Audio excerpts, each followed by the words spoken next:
Hello everyone and welcome to Calming Trek Commentaries. In today's edition we're going to watch the Star Trek The Next Generation episode The Pegasus, Season 7, Episode 12. So I'll explain a little bit more about this channel during the opening credits, but for now, if you're ready to go, we're going to press play and start watching the episode.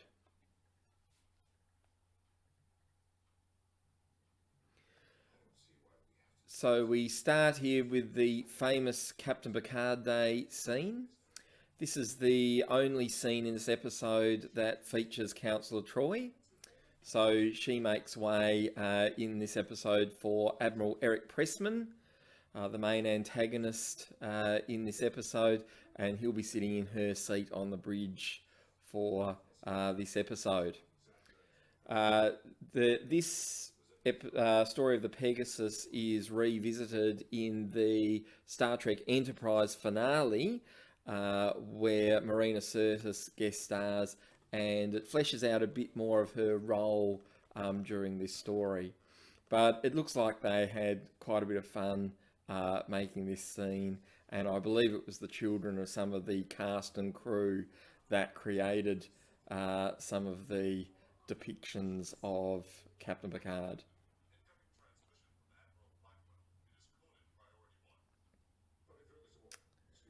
So Captain Picard's about to speak to Admiral Blackwell here to be briefed on his mission. One of the things that Admiral Blackwell mentions in this communication is that they're able to exceed warp speed limitations for the duration of this mission. And that is a reference to a few episodes back where it was determined that the current warp technology was actually destroying the fabric of subspace. And so for environmental reasons, they were limited to warp 5. And that crops up quite a few times in Season 7 episodes of The Next Generation. Now, at some point off screen, they worked out a way around this problem because it isn't mentioned in future episodes. And one of the connections that was made in Star Trek Voyager with the new Intrepid class starship, that the engines had been modified or upgraded to avoid this problem, but it's never actually mentioned on screen. Picard's mentioning here that Paul Menegay won the Captain Picard Day competition, which was the orange one with the lumpy skin, and you can see that one featured prominently in the previous scene. So Picard and Riker are heading towards the, they're in the transporter room now, and Eric Pressman is about to make his appearance.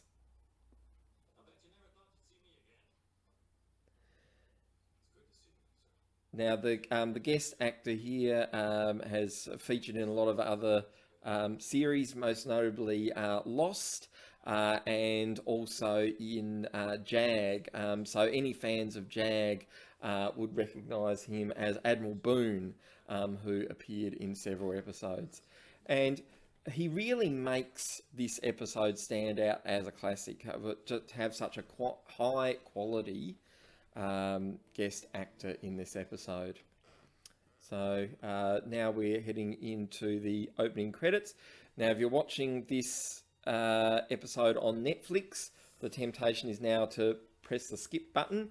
Don't do that, because I'm going to chat a little bit about this channel while we're watching the opening credits.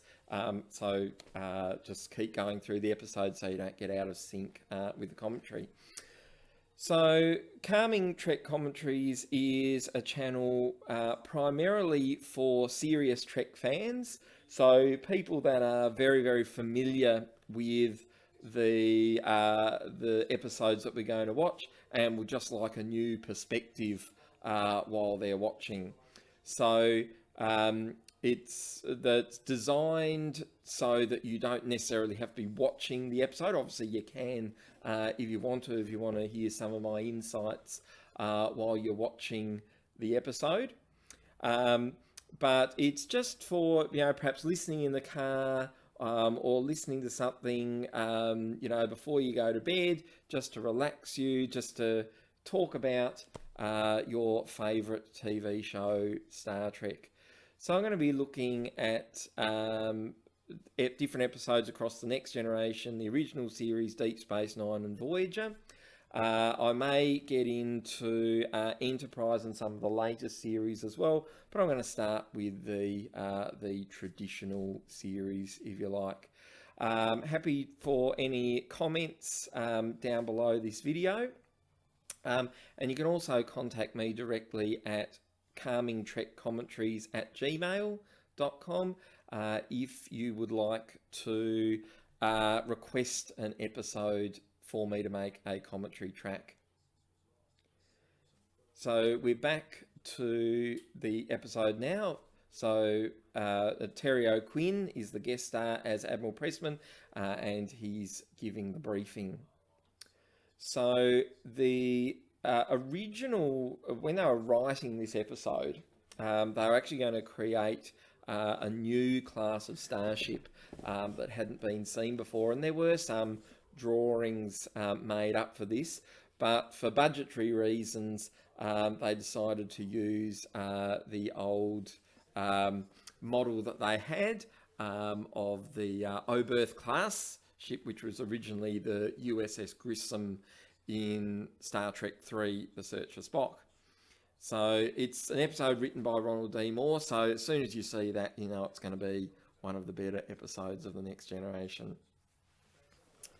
This episode continues the long tradition of evil admirals, particularly in Star Trek The Next Generation. So every admiral that comes on seems to be butting heads with the crew or has some kind of ulterior motive. So here they're having the mission briefing where they're working out how to search for the Pegasus.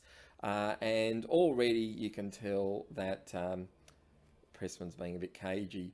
So here they're heading to Stock asteroid field. So this that scene there crops up many times in The Next Generation. They could get away with that during syndicated television, where you watch the episode once and then you might not watch it again for another year or even several years. And the audience wouldn't necessarily notice that they were reusing this footage over and over again. You wouldn't get away with that with a new series now. So the Romulans have just decloaked, and we're about to see the first Romulan of colour in The Next Generation. So there were many other black actors and actresses who portrayed Romulans across the different Star Trek series, but this is the first time that we see an African American portraying a Romulan in Star Trek The Next Generation. And this interaction here is just typical Picard dealing with these potentially stressful situations. So always remaining calm, avoiding the conflict, and trying to get the upper hand on his potential adversary. So in the earlier scene, Admiral Pressman indicated the Romulans had found a piece of debris that was positively identified as being from the Pegasus. So we've got a bit of a race against time plot now to see who is going to locate the Pegasus first, and this mysterious technology that they're both looking for. So, as I said in the introduction, this channel is primarily for big Trek fans who know all the episodes really, really well and would just like a different perspective, but also for people new to the series who'd like a bit of a further insight. So here is Pressman and Riker in 10 forward. So this is a big Riker episode, filling in a lot of his backstory and his first posting on the Pegasus. And it's a callback to the time when Riker didn't have a beard. So we'll remember back to the first season of The Next Generation, where Riker was clean shaven. From the second season on, he had the beard. So that's just a callback there. And the famous line of him being known as Ensign Babyface. And I would recommend highly to you the YouTube channel Ryan's Edits. He creates a lot of very, very short clips that are quite funny. And one of those is a filter on Will Riker as from the first season episode, known as when he was known as Babyface. So I highly recommend the channel Ryan's Edits to you. All very short clips and very, very funny.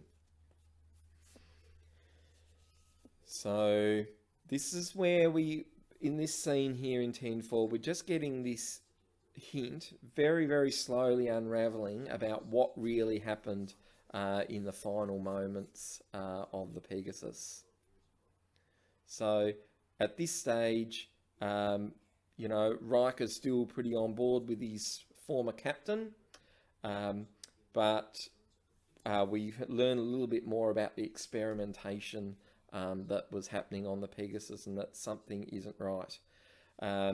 Again, we've got one evil admiral talking about another potentially evil admiral. So the head of Starfleet Security, Admiral Rayner, has left a coded message for Riker about the true nature of the mission.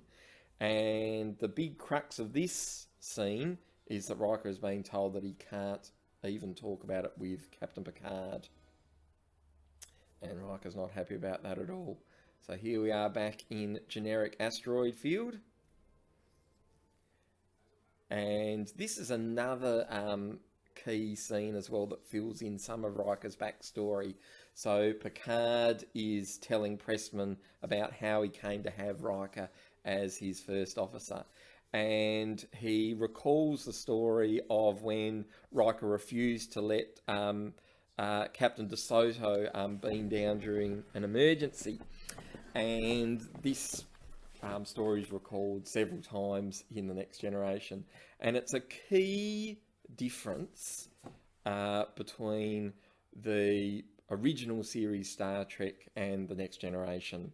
So in the original series, it was always Kirk beaming down, being at the head of the landing party. But in The Next Generation, it was the first officer in Will Riker that took on that role.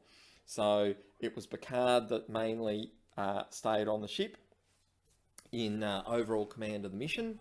And then it would be Riker that would be leading the away missions. So it really sums up in this scene the differences between the two series.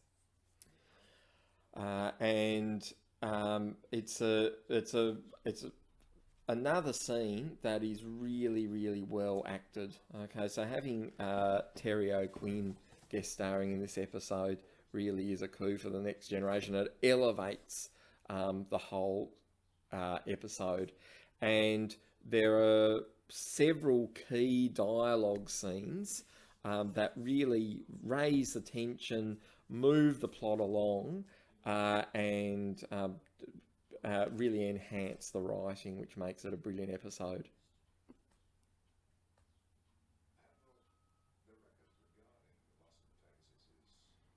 So Picard's just inquiring here again about what happened to the Pegasus.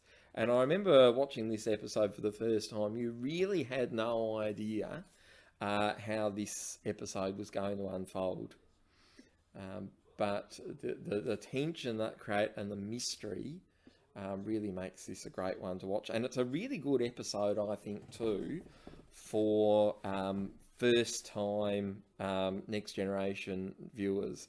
So if you have any friends who you want to get into The Next Generation, I think this is a really good one to watch as an introduction, because it's pretty much perfect in terms of storytelling.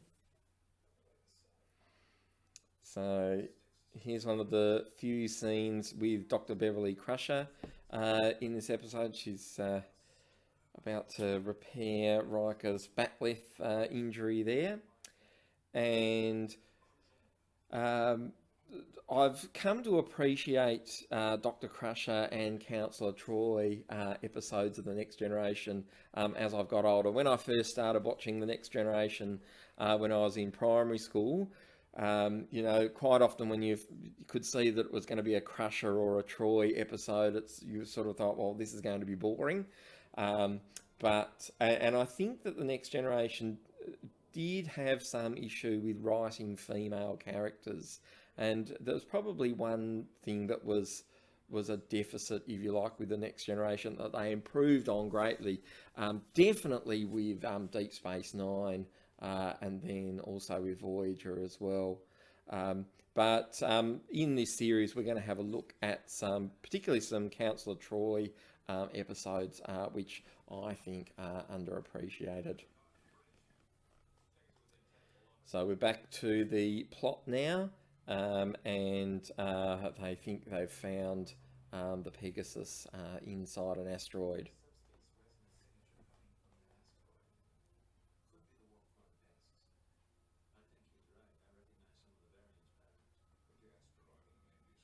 And another thing as well is that they're in the Devlin system, and which is near Romulan space. And so the Devlin system crops up again in the final episode of The Next Generation, All Good Things. So you saw in season 6 and 7 of The Next Generation that they had lots of callbacks. We see Worf here. He doesn't play a huge role in this episode, but he's in his hairstyle now that he pretty much kept right through the rest of this series, and when he joined the cast of Deep Space Nine at the beginning of season 4 in The Way of the Warrior.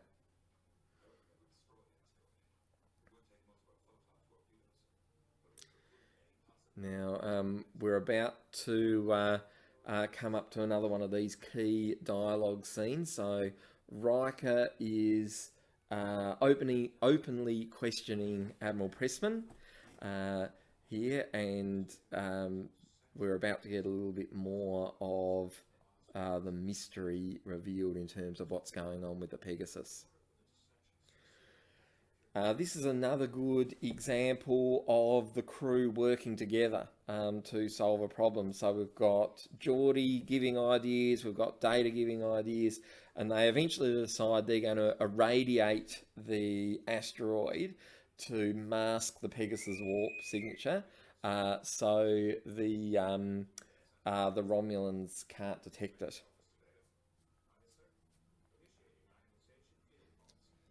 So the ionising rather than irradiating, although I suppose it's the same thing. And so what they're going to do is they're going to move on to the next search grid to pretend that they haven't found anything. So again, a lot of tension in this scene. The Romulans come in, they're scanning and they're being very, very thorough about it. And this could be the moment where the game is given away. In that scene there, as the Enterprise is moving away, you can see the big fissure that later on they're going to enter in there. I've purposely avoided giving away the crux of this story, just for anyone who's watching this episode for the first time, but we'll talk a little bit more about the climax here of the episode as we get closer towards it. I think the model work and the special effects is very good in this episode. I think particularly season 6 and 7 of The Next Generation stands up very, very well today in terms of the special effects used. Obviously, it's not on the scale of series like The Expanse or Star Trek Discovery. Or even Picard, I suppose, Star Trek Picard to a certain extent. But I think these are very, very watchable even today in 2021. So here's the follow-up to the scene there before where Riker was keen to destroy the asteroid and the Pegasus with it. And just here's another great example of a scene that just elevates this episode.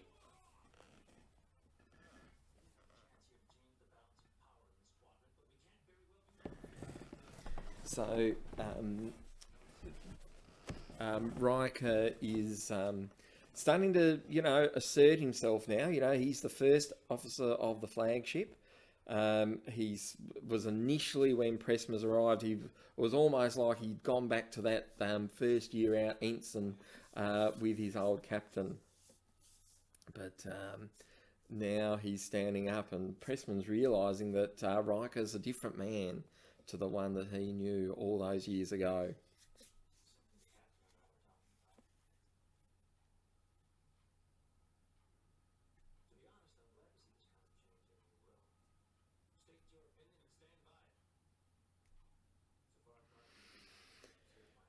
And I think Riker is a very underrated character as well. I think he was sometimes he gets relegated to the one the audience identify with. So he's the one, he's guy asking questions to explain to the audience what's happening in the plot.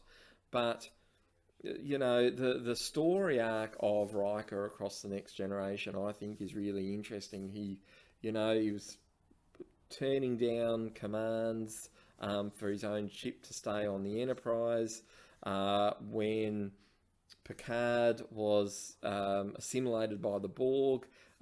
He became the captain, so in a way he got what he'd always wanted at the expense of his captain, and then he continues to fulfill that role through the series. And here we're coming up to another one of the classic scenes in this episode, where Picard confronts Riker about what really happened on the Pegasus. And this is this scene, I wouldn't say it's unique, but it is slightly different in that it moves away from that that idea of Gene Roddenberry's vision about the future. So one of his big things for the Next Generation was that the crew wouldn't have conflict between each other, and the reason he wanted it to be that way is because his idea of the future was that all these petty disagreements and conflicts had all been solved in the future, and they were focusing on exploration and improving themselves as people, which is all very nice. But when you're a writer, it doesn't give you many places to go in terms of creating stories and creating interesting plots, because conflict between characters in a drama series such as The Next Generation is a key element. But I think it marries those two ideas really, really well, because Picard says here in this scene, the idea of the mutiny on a Federation starship to be unthinkable. So it still has a callback to this idea of what Starfleet is and the Federation is like as an organisation, but still gives the writers somewhere to go in terms of having conflict and drama between the characters. And it reminds me as well of another great episode which we'll look at in this series called The Drumhead. And Picard says at the end of that episode about those negative aspects of humanity, that they're always there dormant but waiting for the right opportunity, for the right conditions to flourish. And we can see really in this episode an example of that in Eric Pressman, is that there were elements in Starfleet that want to develop technology that's against what Starfleet stands for, and there are always these these elements ready to reappear if given the right moment. So we've just heard Riker tell his version of the story of what happened to the Pegasus, where he reluctantly admits that there was a mutiny, and that he was a young officer and he thought that the crew of the Pegasus were being disloyal, so he grabs a phaser and he defends his captain. And you can tell that Riker, is thinking now that he potentially made not the wrong choice, but if he'd had his time over again, he probably stood with the mutineers, okay, who had righteousness on their side, if you like.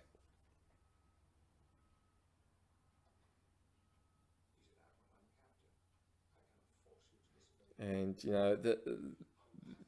this scene here where Picard, he says, you have to trust Pressman, you have to trust Riker, and he says if he thinks that this trust has been misplaced, it's a beautiful, very, very Picard line. He just says there, have to re-evaluate the command structure of this ship. That's a very, very Picard way of saying, you're out, mate.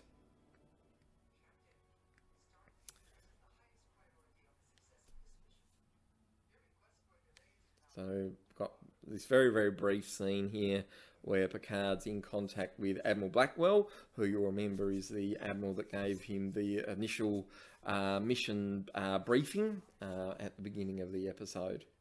But he's not having much luck. She cuts him off.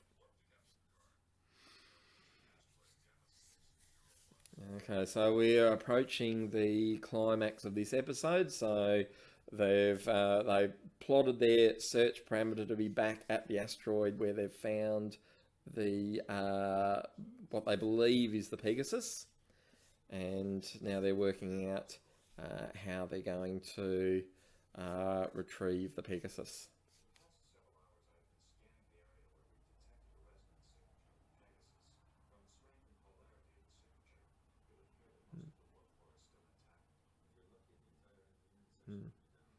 So we're starting to think at this point, how did the Pegasus get inside this asteroid?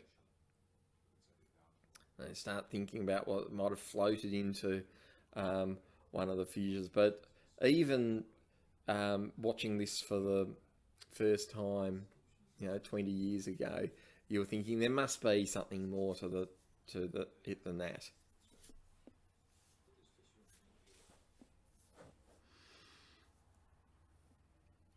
So we're about to see when the Enterprise enters the asteroid just how good the model work had become on the Next Generation. And I think that is something that has been lost, because it sounds strange to say, but the model work looks so real. And even though the CGI effects that we have now look amazing, and what they can do with the CGI is just really enhances the story. But I always go back to particularly these episodes where they really had that was the peak of model work for television.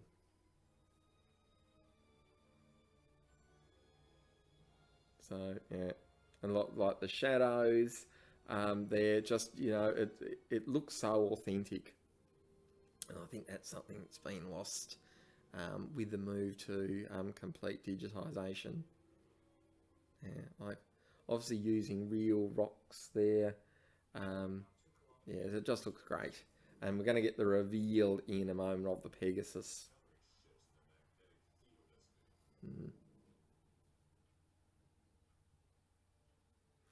And I think too that one of my big gripes, and I'll mention this, I'll talk about this further in another episode, is that with the the improvement in digital effects, it allowed the producers of the later Star Trek series, particularly Deep Space Nine, to have larger battle sequences. And if you think about some of the the major battles in the Dominion War, where you've got hundreds, if not thousands, of starships engaged in battle, and for me, it takes away from some of these episodes of the Next Generation, where particularly the Best of Both Worlds, where you had 40 starships engaged in battle with the Borg cube, and that and that was a big deal, having 40 starships. And then when you go to Deep Space Nine, you've got thousands of or hundreds of starships, and that loss of 40 starships then suddenly doesn't seem as dramatic.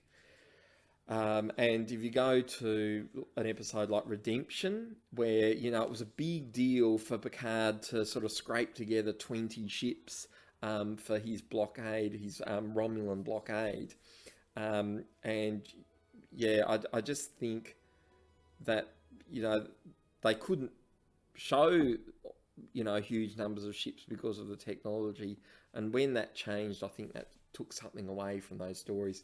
You might agree or disagree with that. And as always, feel free to mention any of your comments in the comment section. So they've beamed on. So Pressman and Riker have beamed on board the Pegasus, and it's a very eerie moment. We've got deceased crewmen lying around, and I thought it was a nice touch that they were wearing the older style Next Generation Starfleet uniform. So the one with the coloured band across the shoulders that we saw the Next Generation crew wearing in seasons 1 and 2.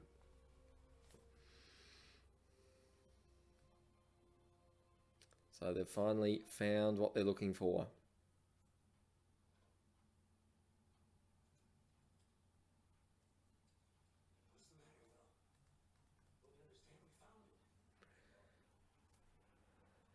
So this is a cloaking device. It's a phased cloak where, in addition to being invisible, the ships are able to move through solid matter. So this is different to the Romulan cloaking device and the Klingon cloaking device, because they can't do that. So having this technology would give Starfleet a significant strategic advantage. It's another key dialogue moment. It's I'm trying to think of another episode of the Next Generation where the plot of the story really is carried on the dialogue. You might be able to think of some other episodes and mention it to me in the comments. And it really is a tribute to the actors. And I think with all of particularly the 90s Star Trek series, the quality of the acting, I think, really was underestimated. For a drama series like this, it's pretty much, you very rarely are you taken out of the episode with by someone who's of a lower quality in terms of their acting.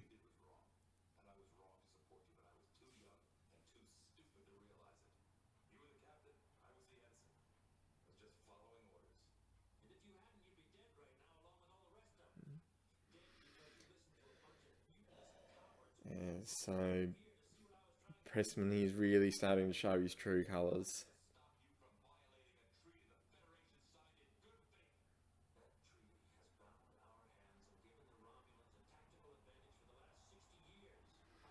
And we're about to hear.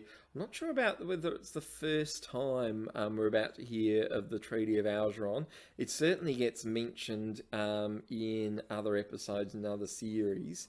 I'm not sure at this moment whether it's the first mention of this treaty where the Federation agreed not to develop cloaking technology. So someone might be able to tell me in the comments section whether I'm correct about that.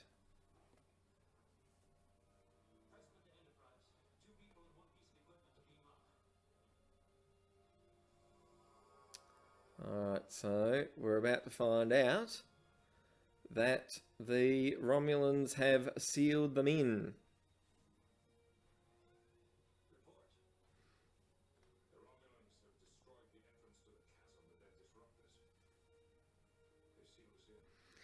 And this is a classic Romulan scene where it looks like the Romulans have the upper hand, and the Romulan commander is there gloating on the screen, and you're thinking, how are our heroes going to get out of this one?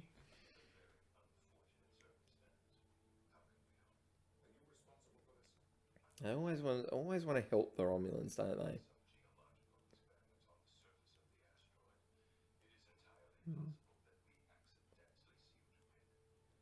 And it's all this subterfuge, double talk, um, that's so we see this many times with Picard interacting with the Romulans, and I think we miss this in the later series. And I think that's why, um, in my opinion, the next generation is the best series, I think, of Star Trek.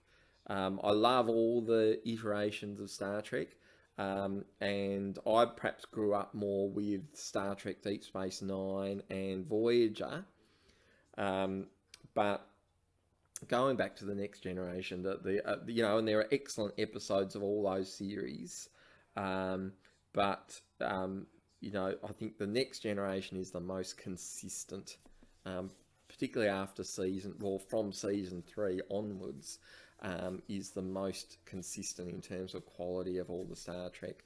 So don't get me wrong. I love all the series, and there are episodes of Deep Space Nine and Voyager like The Way of the Warrior and Scorpion, which are absolutely at the top of their game. So don't paint me as an anti Deep Space Nine or Voyager person, but I think in terms of consistency, and the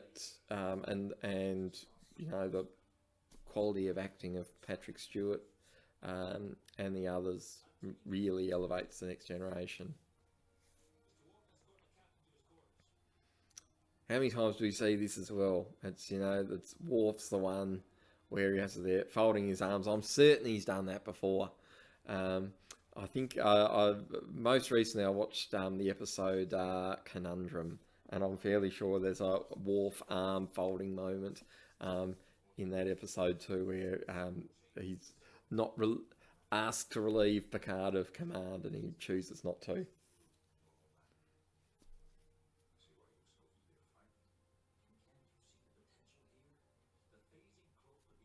So they're revealing what's happening with how the phasing cloak works, and what do you know? I'm going to use it to get out of this sticky situation.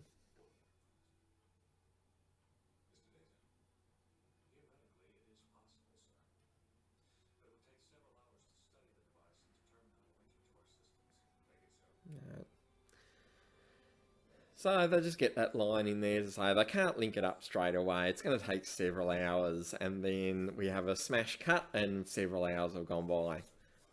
Okay, the captain's log is a great narrative device in the next generation, just to quickly catch up the audience and account for that time difference.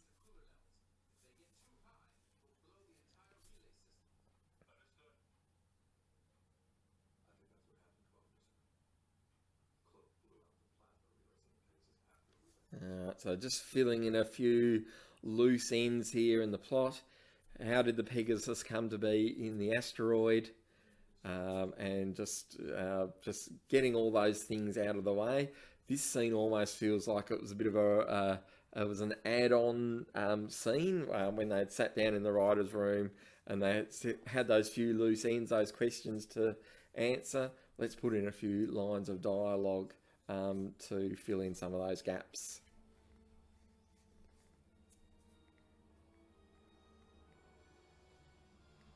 There's the Enterprise cloaking. We don't see that very often in the series.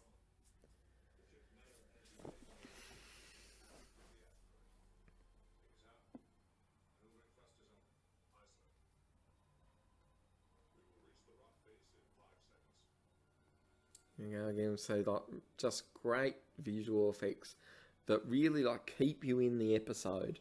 So there's nothing there where you suddenly go, oh, that looks a bit dodgy, or that sort of doesn't, that doesn't make sense. Or that looks fake. So it it keeps you in following the plot the whole time. Never takes you out of the episode. Pressman looking very happy with himself there.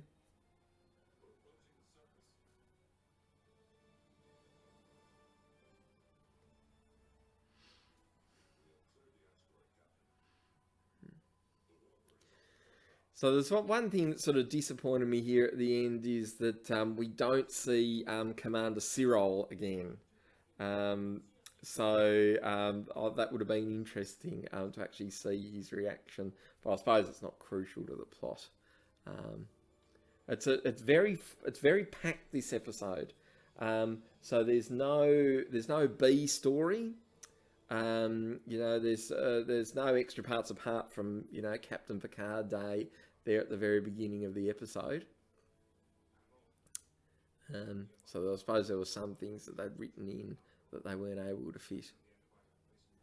It'd be interesting to have a look at the original script for this episode, which you can find online, because I imagine there are some scenes that had to be cut.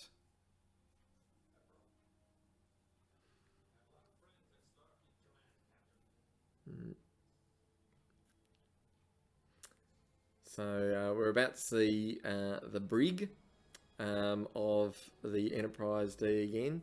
A set that was used many, many times throughout the course of the series. See various people in there. Hugh, Croesus, a few crew members on occasion.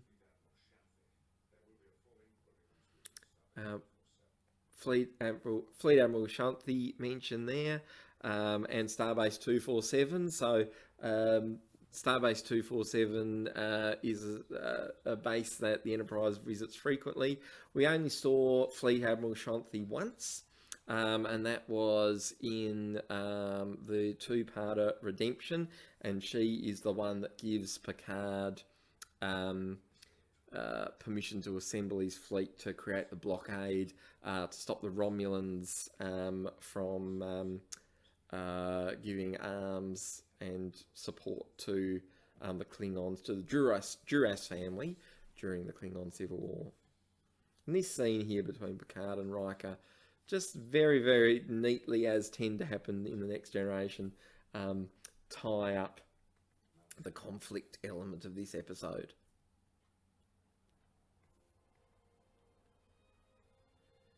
And they're walking out. Things are back to normal. So when we come to the next episode, we don't have to worry about any conflict or anything like that. If you haven't seen this episode and you're watching the next week, you don't have to worry about what's the matter with Picard and Riker, because we've sorted it all out and it's back to normal as we've seen. Well, thank you very much for sticking with me to watch the whole episode of the Pegasus. I hope you've enjoyed this commentary. Please remember to, if you've enjoyed this commentary, to like and subscribe, and also click the little bell icon there if you'd like to be notified of new commentaries. If I've got anything wrong during this commentary and you'd like to correct me politely, feel free to do that in the comment section below. And happy to open up a chat about this episode in the comments as well. So feel free to do that. And if you'd like to suggest an episode for me to commentate down the track, you can leave a message in the comments, or you can contact me directly at calmingtrekcommentaries@gmail.com. But for now, it's goodbye.